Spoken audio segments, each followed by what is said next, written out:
Oh, hey, what's up, guys? How's everyone doing?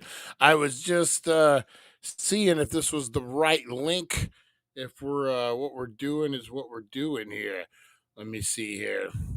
It is True Crime Thursday. Oh, there I am. There I am, live and in living color. We got it right, guys. And it is True Crime Thursday. That's right, guys. It is True Crime Thursday. And we are talking. You can see inside, there's nothing in there. We are talking the Mohave County Silent Slayer case. That's right, guys. We got our boy, Lord Alfred Blaze, in the house. We're going to talk some weed. We're going to talk some true crime. The Mohave County Silent Slayer. That's what we're talking, guys. We're going to talk some Pops weed. That's right. Get into your Pops weed, guys. That's how you save some money. You get into some your Pops weed. How else do you save money? Go over to 1400 Needles Highway, Needles, California. Your number one cannabis superstore, guys. Get in over there. Oh man, they got the Pops weed, $15 an eighth. That's even more. It's 4 grams. 4 grams for $15, guys. Get in, check it out. Oh man, I'm excited. It's gonna be a hell of a show today, guys. We're gonna talk true crime. We're going to talk weed. We're going to talk some crazy news. We got all the things, guys, because it's got to be 420 somewhere. We're going live, guys. We go live in 2. Oh, we also count down to the greatest time of all time. What is that? 420, guys. We get into a whole mess of trouble. Let's not forget the whole reason we're even here. Jeez. All right, guys, we're going to get into it. We go live in 2. Stick around. We're going to kick the tires and light the fires. Let's do this thing.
Get ready. Get set. Because it's time to go with the It's 420 Somewhere podcast. With your host with the most, the man voted most likely to smoke out with a Yeti, Mr. Brian Brown. Mr. Brian Brown. Now sit back and relax. because it's time to go live across the world. Because it's 420 somewhere.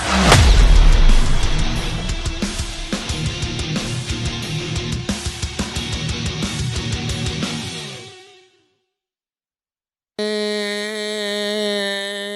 boom, we are live. How's everyone doing out there in the real world, guys?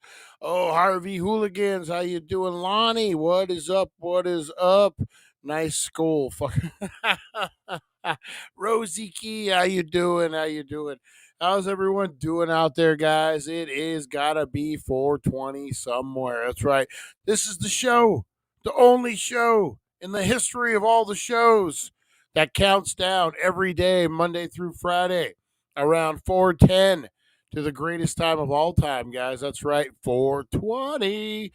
We get into a weed review. We get into some craziness. Movie Monday, Paranormal Tuesday, Weed Wednesday, True Crime Thursday was what you're hitting today. And then tomorrow is Baked and Unboxed Friday, where we do unboxings of all sorts of crazy stuff. Now that I'm back in gear, guys, I'm back full force. Seasonal job is over. I can get back to doing an actual routine of these things. So it should be good. Should be all good, guys.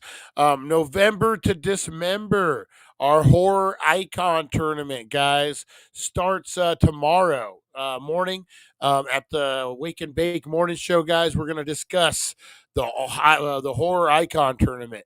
This is where you get Freddy versus Jason, Michael Myers versus Art the Clown. Maybe Yak Yak will be in there. You never know, guys. You never know who's going to be up in there, but somebody will be. No, it's going to be the best horror icons, some you've never even heard of, guys, going heads up, and you get to make the vote. You get to make the decision and vote. What we do is we bracket it out. Kind of Final Four style. The NBA, or what, not NBA, what is the NCAA March Madness? That's kind of the brackets. It's a tournament style, and then we go two heads up in December, guys, and we do a big New Year's Eve brawl, a special live where we announce the winner. We actually still have the prize from last year since we didn't actually get into it. It is the Annabelle doll. And a series of horror autographs. We'll talk more about that in the morning show tomorrow, guys. This first round is going to be crazy. You get the vote right here on YouTube and over on the dailydank.com. And who's going to be the winner, the last man standing? Is it going to be Art the Clown, Freddy Krueger? Who would win that battle, Lonnie? Hey, there he is, Aaron. How's it going? So baked on a bus in a different reality. That sounds like a reality show, Baked on a Bus. That's awesome. I would totally make that show. Baked on a Bus. I love it. What do we got? 1 minute, guys. 1 minute before 420. Blow up those comments. Let me know what you're getting into, what you're smoking on, what you're drinking on, what you're doing, guys. I just smoked a big bowl of White Girls. A big bowl of White Girls. No, White Girl from Pops, guys. Pops weed. $15, 4 grams, 1400 Needles Highway, Needles, California. Your number one cannabis superstore, guys. Get in there, check it out. Boom. This is good shit. Good shit. Cheap, affordable. Man, where else you need to go? Where else you need to go? Nowhere else, guys.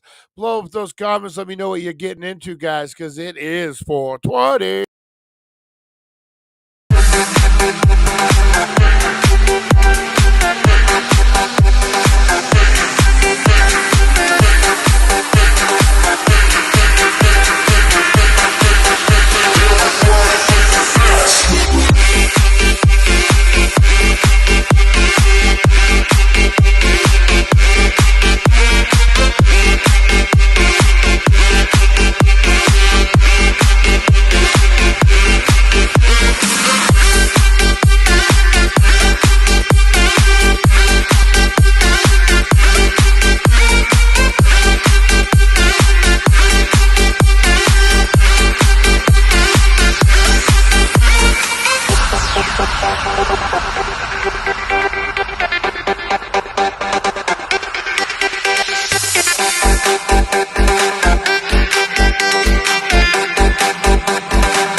Your 420.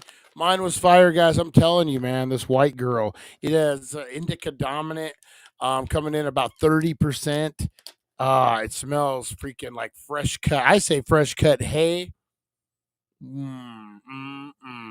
with a little. I don't know. Like smells like a farm to me, or like when you go to the circus and they got the fresh hay that they're feeding the animal. That's a horrible analogy, but like when they're feeding the animals, that's what it smells like. And look at these. Pop's got a big old bud, so I'm leaving you. That's right. Pop's got a big old bud. Who would have thought that? Who would have thought Pops had a bud like this? That's right, guys. Look at this. A big old sack of nugs. $15, 4 grams. I didn't even tamper. Looks like a bag of chips. Look at that. Look at that. Hey, you want some, bro? You want like a big bag of corn nuts. Look at that. Pops, I didn't even fuck with that. Oh shit. I'm just throwing buds everywhere. That's how they're coming out, guys. That's how much is in there. Look at that. 4 grams. They ain't fucking around with that 3.5. I'm gonna be like a crackhead trying to find my Pop's bud. Oh my god. Pops will kill me if I knew he spilled my bud. Oh man. Howdy to the down under. Howdy Harvey Hooligans, Brian Brown, everything else comes along. Northern Lights Medical, I'm tripping, gotta go. Ooh, nice. Northern Lights, the medical strain too. That's fire, man. That's way fire. Speaking of fire, wearing my the taco joint shirt.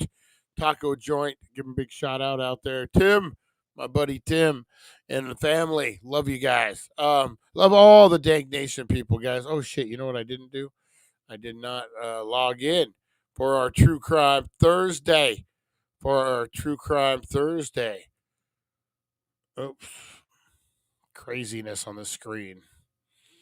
All right. Okay. There we go. All right, guys. Today we are talking a Mohave County crime, guys. That's right. True crime. We're talking the Mohave County Silent Slayer. What? You've never heard of this? This was 3 crimes, I guess a series of crimes back in the day that they were never really knew too much about. Key the Silent. But we're going to crack the case, guys. We got our boy, Lord Alfred Blaze, in the house. You got to love Lord Alfred, guys. There we go. And we're going to get into it. It's interactive, guys. So pay attention. We're going to be asking you questions. Gonna be asking you questions. No, it's an interesting story, guys. I'm looking forward to getting into it. So let's go ahead and do this thing, guys. This is True Crime Thursday from the dailydank.com. Welcome, Lord Alfred Blaze. What do you got for us today, my good friend?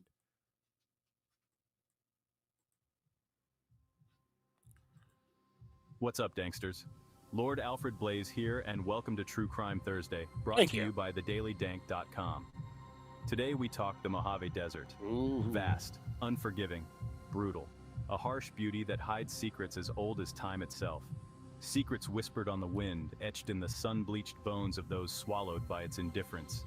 It's here, under a sky full of stars that feel close enough to touch, that our story begins. Imagine a lone car cruising down a desolate stretch of Route 66. Inside, a young couple, their laughter swallowed by the hum of the engine and the endless expanse outside. They don't know it yet, but they're being watched, hunted. Their laughter will soon be silenced, replaced by the chilling quiet of the desert night. This is the Mohave County Silent Slayer case. 3 couples vanished without a trace. Their cars found abandoned, like forgotten toys on a dusty shelf. No witnesses, no ransom demands, just silence, heavy and unsettling, hanging in the air like a bad omen. What happened to them? Who or what stalks the lonely highways of Mohave County? Buckle up, folks, as we delve into the mystery that has haunted this land for many years. The truth, much like the desert itself, is a lot closer than you think. But first, a question for you. Have you ever felt truly alone? Like the silence around you was more than just the absence of sound, but a presence in itself? Yeah, what do you guys think about that, man? That's a good question. I had went out to Seligman. If you guys know Seligman, Arizona, it's a ghost town. Not really a ghost town. It's a lot of property out there. It's a place where you could buy like 100 acres for X amount of dollars, like one of those. No energy out there. Everything would have to be solar or a well, that type of land out there. And I had one out there. I was thinking about buying property back in the day, and went out there. And man, it got dark. It started getting dusk, and we're out in the property. And I swear, man, the silence was like another thing. Like he was saying, the silence was so freaking heavy. Um, Rosie Key, you're the best. You're the best, Rosie Key. Um, the silence was so deafening. I had never really experienced anything like that before. Kind of weird. I don't know if that's something you get used to living out there in the middle of nowhere. Hey, there's the broken brain. There's the broken brain. But yeah, like out in the middle of nowhere where there's no other humans, and no energy, no water running. Man, it's a different kind of silent. And I think that's what he's kind of getting at. Have you guys ever experienced that where the silence was its own entity almost? Look at us getting all heavy. Let's talk Mojave Silent Slayer killings, guys. The first to disappear were Emily Carter and James Dean. A cruel twist of fate, considering their namesakes. They were young, vibrant, and full of dreams, much like the iconic figures they were named after. Young love, on their way to a music festival in California, their dreams bigger than their beat-up Volkswagen van. They had planned this trip for months, saving every penny, mapping out every stop, and imagining the adventures that awaited them. They were last seen at a gas station in Needles, California, their faces captured on grainy security footage. Smiling, carefree, they filled up their tank, bought some snacks, and then vanished into the night, leaving behind only questions and heartache. Oblivious to the darkness lurking just around the corner. The road ahead seemed clear, but the shadows held secrets that would soon unravel their fate. 2 weeks later, it was the turn of Maria Sanchez and Carlos Garcia. They were on a similar journey, seeking adventure and escape from their daily grind. Their car, a vintage Ford Mustang, was found abandoned near Oatman, a ghost town with more donkey residents than human ones. The town, once bustling with life, now stood as a silent witness to their mysterious disappearance. The keys were still in the ignition. It was as if they had just stepped out for a moment, intending to return, but never did. 2 half-eaten burritos sat on the dashboard, a testament to their interrupted journey. They had been in the middle of a meal, perhaps discussing their next stop, when something or someone intervened. The third disappearance. That's something weird. You don't really, I guess you'd have to be in law enforcement or something like that to like realize the gravity of that kind of a situation where people go missing and like they're in the middle of a meal, like a half-eaten burrito is sitting there. You know what I mean? That's heavy, man. That's way heavy. Um, Dang, got me tripping over here. Got me tripping, tripping. No, that would be. Think about that. A cup of coffee, toast that eggs that are still steaming, whatever, and that they were just there and then they're just disappeared. That's got to be a weird thing. That like a cop picked them up. Hey, could be. You never know. Um, yeah, that's a weird, weird deal, man. And interstates alone is a weird thing for killers, man. Serial killers utilize. We live in Needles is an interstate town. There's really nothing here if there isn't the interstate. Um, people come and go. There was a let me jump this real quick here. That way we can see. There was a woman not too long ago, young girl, probably like in her 20s, early 20s, maybe had some mental problems. I don't know. She was out in front of the healing center about a year ago or so, and she was a little nuts, a little crazy. And they were asking her to leave. She wasn't doing any business there. She got all crazy, showed her boobies, and was like, "Is this what you want to see, bro?" And she goes down, and they kick her out, and she goes down. She doesn't have anywhere to go.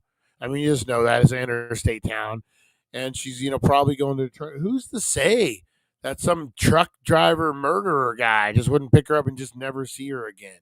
And there's no clues, and no one's looking for, hey, April, the love of my life. and no one's looking for her. That kind of stuff is heartbreaking to me. Like, how do you get that far, man? Guys, again, no matter what you think, there's always someone out there who loves you, man. Reach out to somebody. There's somebody that loves you, man. Even if they said they hated you last time, there's somebody out there. Don't become that. That's scary, man. To think about that. It's like indigenous women. That's another big thing. That they go missing and they don't have the resources to even start looking for them. Like that's a huge problem right now. But yeah, these interstate towns, man, there's really no people just come and go, and like you roll through Needles one time ever. And you pick up someone and you murder them. Are you ever connected with that person going missing in Needles? You literally were just driving by. It's crazy to think how that works. It's April got a wrench. Now I'm scared. All right, let's get back to it, guys. Let's get back to it. Lord Alfred, sorry to interrupt. Take us off. A month later sent chills down the spines of even the most hardened detectives. The pattern was becoming clear, but the reasons remained elusive. John and Mary Smith, a retired couple on a cross-country road trip, vanished without a trace. They had spent years planning their retirement adventure, only to have it cut short by an unknown force. Their RV, a behemoth of a vehicle, was found on a remote dirt road, seemingly untouched. It stood there, a silent giant, holding onto the secrets of its missing occupants. The only clue, a single playing card, the Queen of Spades, lying face down on the dashboard. 3 disappearances, no connection. Or was there? The card seemed to mock the investigators, a cryptic message from the unknown. The whisper started, fueled by fear and speculation. Stories of ghosts, aliens, and serial killers began to circulate, each more terrifying than the last. The desert, once a place of stark beauty, became a breeding ground for paranoia. The vast open spaces that once symbolized freedom now felt like a trap. People started avoiding travel at night. The once bustling Route 66 became eerily quiet after sundown, as travelers chose safety over adventure. Truckers, those modern-day cowboys, shared stories of strange lights and shadowy figures on their CB radios.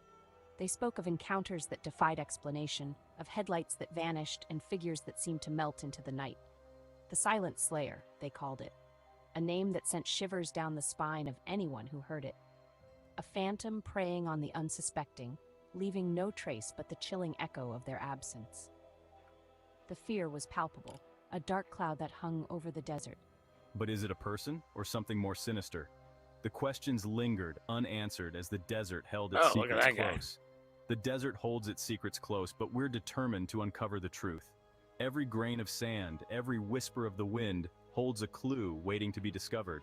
Speaking of truth, here's a little nugget for you. Did you know that the Mohave Desert is home to the Joshua tree? A plant so weird and wonderful it looks like it belongs on another planet? It really does. Its twisted, otherworldly form adds to the mystique of this enigmatic landscape. Makes you wonder what else is out there, doesn't it? The desert is a place of mystery and wonder, where the line between reality and the supernatural blurs. As we continue our journey, we hope to shed light on the darkness and uncover the secrets that lie hidden in the sands of time. So you know what, guys? If you have ever driven up to Phoenix, there is a ton of Joshua trees up that way. They do look otherworldly. I never really thought about that. That would be a cool place to shoot like a sci-fi movie with all those Joshua trees. That is, can you ban moot or just mess with people? Hit me, and Powers and Lonnie can invite me back. My father-in-law went missing after his wife died out in Bullhead. His name is Bill Reeves, and his wife was Tony. Is that real? Is that real, bro? Yeah. Out in Bullhead? That's not real. Is it? I don't want to be a dick. I just didn't know you had a connection to Bullhead City. If it was real.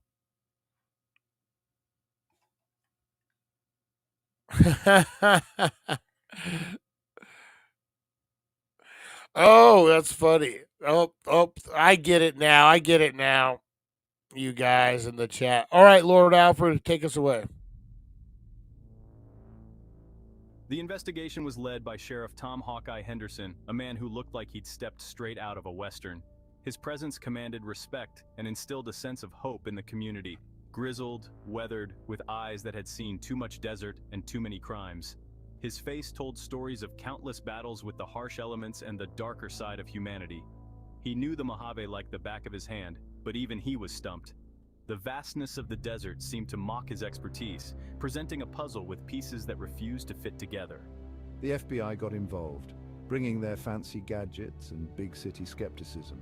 They arrived with an air of superiority, confident that their technology would crack the case wide open. They combed the desert, analyzed tire tracks, and interviewed locals. Every grain of sand was scrutinized, every footprint examined, but the answers remained elusive. But the desert, it seemed, wasn't giving up its secrets easily. Theories ran rampant. The wind whispered tales of mystery, and the shifting sands seemed to hide more than they revealed. Yeah, guys, Lonnie brings up something. Let's send thoughts and prayers to our brother Jeremy. Good guy, man. Great guy. Great friend of the channel, family member of the channel, going through some hard times like we all do, man. So keep him in your thoughts and prayers. Things will bounce back for him quicker than he knows it. But we gotta embrace him, man. Brother down. So we gotta hold him up. All right, guys, let's get back to it. Some whispered about a serial killer, a drifter preying on travelers. The idea of a lone predator stalking the highways sent shivers down the spines of those who dared to venture out. Others spoke of a cult, their rituals hidden in the vastness of the desert. Strange symbols and deserted ritual sites fueled the imagination, painting a picture of dark ceremonies under the moonlit sky. A few even suggested extraterrestrial involvement, pointing to the numerous UFOs. That looks legit. The idea of visitors from another world added a layer of intrigue and fear. Hawkeye, however, wasn't buying it. He was a man of reason, grounded in reality, and these wild theories didn't sit well with him. He'd seen his fair share of weirdos and crazies, but something about this case felt different. It was the silence, the eerie, unsettling silence that seemed to hang over the desert like a shroud. The complete lack of evidence. No footprints, no fingerprints, no clues. It was as if the perpetrators had vanished into thin air, leaving behind a void that defied explanation. It was as if the desert itself had swallowed them whole. The relentless sun by day and the chilling cold by night seemed to conspire to erase any trace of the missing. As the investigation dragged on, the media descended like vultures, their cameras hungry for any scrap of information. The frenzy added pressure, turning the case into a spectacle. The case of the Mohave County Silent Slayer became a national obsession, Lonnie. splashed across newspapers and TV screens. Every new development, or lack thereof, was dissected and debated. Everyone had a theory, an opinion, a morbid fascination with the unknown.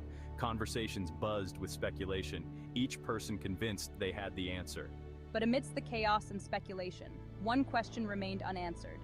What truly happened to Made those in who vanished Australia. on the lonely highways of Mohave County? The question lingered, haunting the minds of those who dared to ponder it. What truly happened to those who vanished on the lonely highways of Mohave County?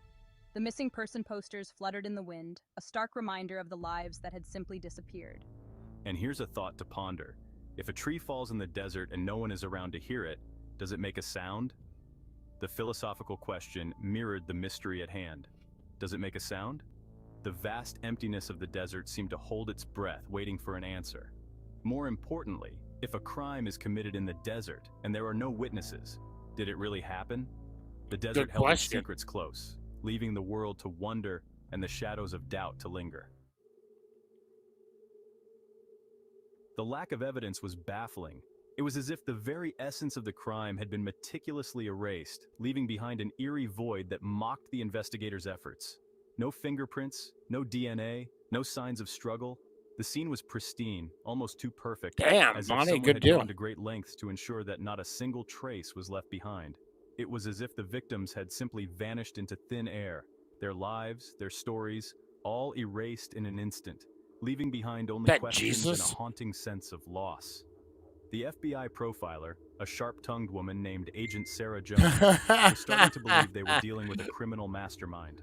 Someone who operated with a level of sophistication and cunning that was both impressive and terrifying.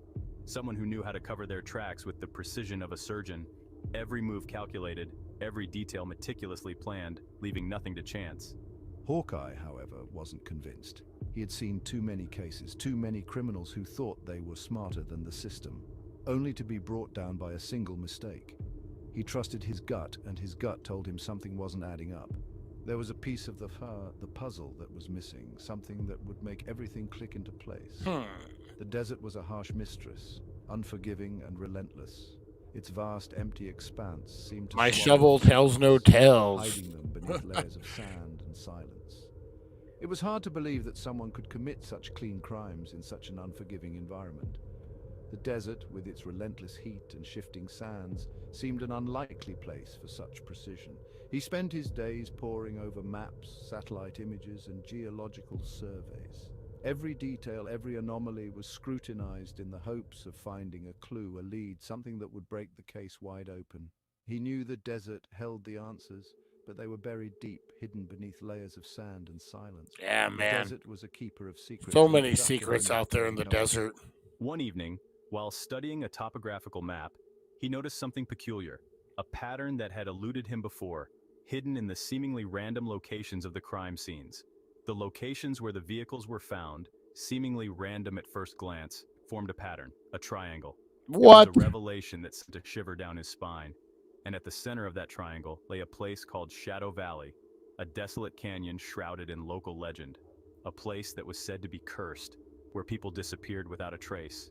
Could this be the missing piece of the puzzle? The key to understanding Lonnie. the Silent Slayer's methods and motives? Was Shadow Valley the Silent Secret Slayer's lair? Service. The place where the victims were taken, never to be seen again? Hawkeye felt a surge of adrenaline. The pieces were starting to come together, and he was on the verge of a breakthrough. He was onto something. He could feel it in his bones. The thrill of the chase, the excitement of discovery, it was all coming to a head. Oh, But fuck. what dangers awaited him in Shadow Valley? The place was shrouded in mystery and fear, and he knew that Aliens whatever lay going ahead off. would not be easy. And would he find the answers he sought, or would he become another victim of the Mojave's silent embrace? The stakes were high, and the risks even higher. Speaking of embraces, have you ever hugged a cactus? It's not something most people would recommend, no? Well, neither has the Silent Slayer probably, because, ouch. But in the unforgiving desert, even the smallest misstep could be deadly. Come back next week as we wrap this up in part 2. All right, guys. So that was the silent. Was it Mojave? Aliens going off over here. There we go. Maybe. Oh man. The Mohave County Silent Slayer, guys. Never hugged a cactus on purpose. You're watching a haunted video. I'm telling you, man, this is going off. If Art the Clown, because I know he's not plugged in, if he starts going off, I'm fucking out of here. I'm gone. I'll be sleeping at the studio tonight. All right, guys, I am actually going to get out of here. Speaking of going to sleep at the studio, no, I got a couple things to do. Definitely want part 2. All right, next week, guys, true crime. I'm also working on the Sid Cranston video, a full on from beginning to end. Sid Cranston was the realtor that went missing in Kingman, Arizona, and Al Blanco was accused and actually convicted of murdering him. His handyman. It's a pretty good. Maybe the alien doesn't like art. Look, it looks like they're gonna go heads up, man. Looks like they're gonna go heads up here. Yeah, so definitely. So I appreciate you guys. If you guys like this video, make sure you're hitting that subscribe, like, throw up a comment in the regular comments for me, guys.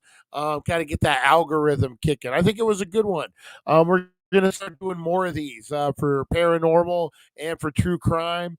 And maybe for Movie Monday too. We'll see. Tomorrow, guys, join us at 7:10 a.m. Tomorrow's free balling Friday. That's right. We're gonna just get into some cool shit. Perhaps a challenge. That I keep saying that. I keep saying it, but perhaps a challenge, guys. I was just talking to April about some of the challenges we can do when she comes, when she moves down here very soon. We're thinking about doing the 12 days of challenges for the holidays, guys. Eggnog roulette, candy cane stuff. I don't know. We'll get all into it. We're coming up with ideas now. It should be fun. It should be pretty good. All right, guys. I appreciate you. Make sure you're keeping it live, keeping it happen, 7:10 a.m. And tomorrow we're going to be unboxing movie props, TV props from Vikings Valhalla. We got a pretty cool screen used prop. We're going to unbox that tomorrow, guys. We're going to get into April's moving down here to the big city. The big city, guys. Not Needles. No. All right. Appreciate you guys. You guys are loved and you are appreciated. Get that grin. Go out and have a good rest of your night, guys. Go get some dinner. Go do all the things. I appreciate you. Have a great rest of your night, guys. God bless. And we'll see you at 7:10 a.m. All right. Appreciate you guys. Let's do it.